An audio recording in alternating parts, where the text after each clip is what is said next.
programa de desarme voluntario en la Ciudad de México ya es ley. Veamos. El jefe de gobierno, Miguel Ángel Mancera, promulgó la reforma que convierte en ley el programa denominado Por tu Familia Desarme Voluntario.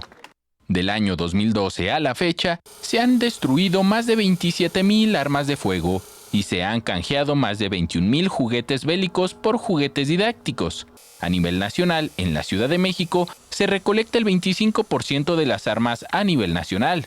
Hay un ingrediente que se agregó que no puedo dejar de reconocer: el que las armas se entregaran en un ámbito de seguridad ciudadana.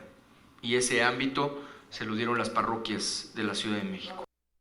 El pasado 23 de mayo, en la Asamblea Legislativa, se aprobó por unanimidad la iniciativa enviada por el mandatario local. El objetivo es darle fuerza jurídica y presupuestal al programa que se convirtió en referencia nacional al ser replicado en otros estados y en diversas dependencias de seguridad pública federal. Mancera Espinosa destacó que con esta ley se garantiza que próximos gobiernos mantengan esta estrategia. Añadió que desde su gobierno se sigue impulsando por castigar de forma más severa a quien porta de forma ilegal un arma de fuego. Porque estamos ya no solamente dejando un programa a ver qué sucede, sino una ley para que el siguiente gobierno se ocupe de lograr el desarme de esta ciudad.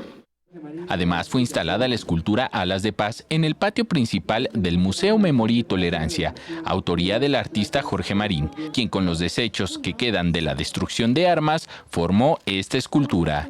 Con imágenes de Javier Cordero, Enrique Muñiz, 21 Noticias.